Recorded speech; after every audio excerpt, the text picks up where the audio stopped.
Merstock or Meralco went up.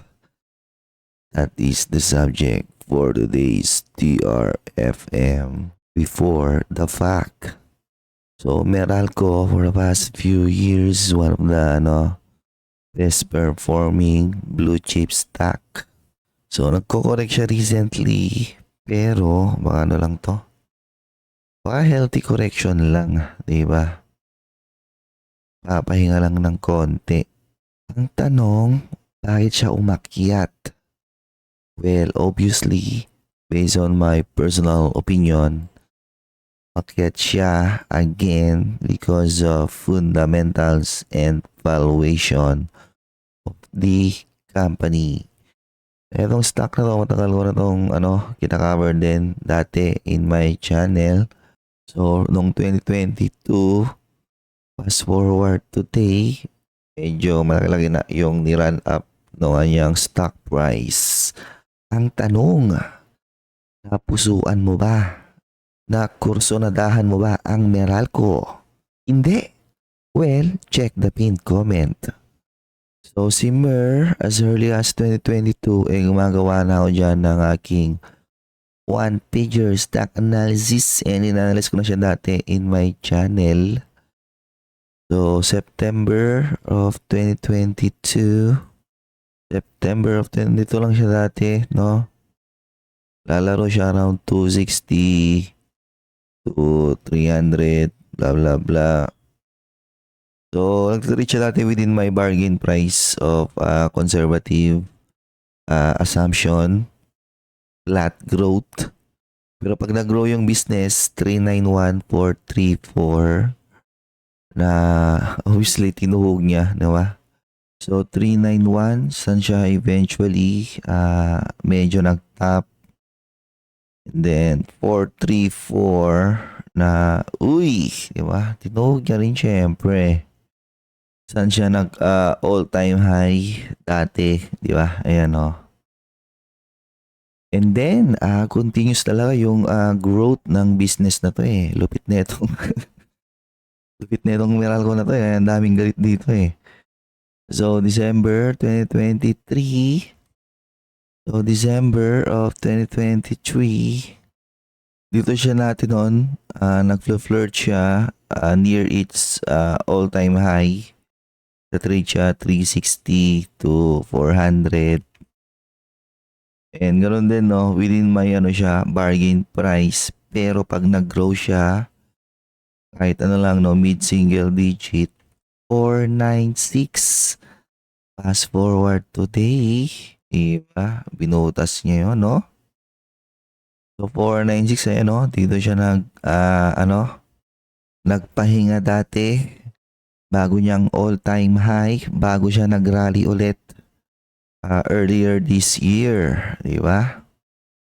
And fast forward ng 2024, nag-grow ulit yung business eh. In fact, nag-expand yung kanyang margin. Lumakas siya maging or mas naging siya, highly profitable na business. So 2024 nag-grow ulit siya, therefore yung kanyang intrinsic value obviously nag-improve na naman. Ang tanong, gusto mo bang i-follow yung aking personal fundamentals and valuation analysis of Meralco? Check the pinned comment. And syempre, first quarter of 2025, nag-grow na naman siya, no? So every time this business is growing, syempre, palakas ng palakas or nag-improve yung intrinsic value neto. Therefore, may ulit yan eh, pag ganyan no, may nagbabadyang additional rally, di ba? Kapag na-sustain niya yung kanyang momentum, di ba? Declare na rin to ng dividend recently. Siyempre dahil growing yung business, tatas din yan ng kanyang dividend. Yung first tranche pa lang yung na-declare niya. So, mag-declare pa siya ng second tranche around August na syempre mas patas ulit sa 10 pesos. Feeling ko lang, okay? Now, eto na yung latest quarterly report ng business. So, meron siyang tumubong malaking debt recently. Paano nga niya, tinatawag siya yung kanyang Terra Solar, di ba? Nung nakuha niya si or kinontrol na niya si SPNEC. So pag natapos-tapos yun, malaki-laking asset yon, malaki-laking growth driver or additional growth driver. Eh, makikita nyo rito, nag-accelerate ulit yung growth ng Meralco, no? Ayun, no? So revenues, na siya, no? Low end ng double digit. Kanina puro single digit growth lang yung ginagawa niya. Net income is almost, ay hindi tama, double digit din, 12%. Yung kanyang attributable to equity holders, yun yung almost double digit. Grabe, malupit. So it seems nag-accelerate yung kanyang yung kanyang growth. Number of customers, syempre residential, umakyat year over year. So eventually baka outside NCR, no, baka gumapang na rin dyan yung distribution lines. Commercial, umakyat din ng konti. And ito yung malupit kay Meralco is that unti-unti hindi na lang siya basta nagiging electric distribution. Mas lalo na pag natapos yung kanyang Terra Solar. So that's additional power, electricity na pwede niyang ibenta. Aside from Terra Solar, baka nakakalimutan nyo, may ganito pa siya. Yung CGHI, ito yung transaction between San Miguel, Aboitiz, tsaka Meralco, or I should say MVP Group, no? 2 gas-fired power plant owned by San Miguel Global Power, blah blah blah. 1.2 megawatt Iridian power plant and a new 1.275 combined cycle power facility. Together with SMGP, CGHI acquired the LNG import and regasification terminal owned by blah blah blah. So those are additional growth drivers for the business. Then syempre yung malaki-laki yung acquisition, no. Ayan, stake in SPNEC. Na sila na yung controlling shareholder ng SPNEC.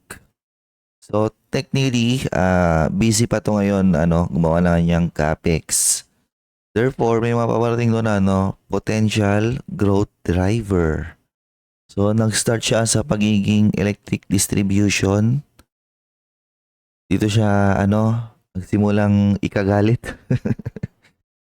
ng madaming consumer. Sila lagi yung sinisisi. And then ayun, no, 'di ba? Gumagapang outside Manila. Uy. And then syempre nandiyan yung kanyang power generation na slowly but surely ito na yung unti-unti nagiging massive growth driver ng business. And yun nga din pala, no, na-renew recently yung kanilang franchise, no, 25 years ulit. Meralco ulit. Okay. So ito na yung kanilang results of operation. Revenues increasing 10% due to higher volumes sold by distribution utility, increase in pass-through transmission charge, and higher revenues of MGen from the reserve market. So majority ng kanyang growth is still coming from power, which is distribution and power generation. Yung other services niya is only 4%. So almost negligible. So average retail rate grew by 3%. Okay. Taasan yung mga bills recently. Pero ayun, no, transmission charge nga mas mabilis nga silang mag-angat 11%, oh. comprising 8% of the retail rate. So distribution, utility, energy sales volume rose to 12.4. Sales volume pala yung kanina yung nasa taas. Okay. Ng kanilang distribution. So equity in net earnings of associates and joint venture. Grabe oh, 3.3 billion na pala, no? Nag-accelerate. The higher share net earnings of associate and joint venture was attributed to the net income contribution of engines operation the first quarter, blah blah blah. So current asset nun pa silang 195 billion. So tumalon siya kasi umutang to recently. Ayun no, di ba? Interest bearing long term financial blah blah blah. From 54 naging 148. So I think para suportahan nila yung yung kanilang lalaking project, most especially yung project nila with SPNEC, yung kanilang Terra Solar. Notes payable, bumaba ng konti. Current portion of interest-bearing loans, medyo umangat. Okay. So, malaki utang niya or lumaki, which is okay lang kasi it's a blue chip company. Diba? Ugali na talaga ng mayan na mag-take ng mas mataas na leverage. Kasi yun yung advantage nila, di ba? Yung mas makautang ng malakihan. Okay. So ayan interest bearing debt. So total 188 billion including 72 billion debts of subsidiaries. Blah blah blah. Ayan Terra Solar. Okay.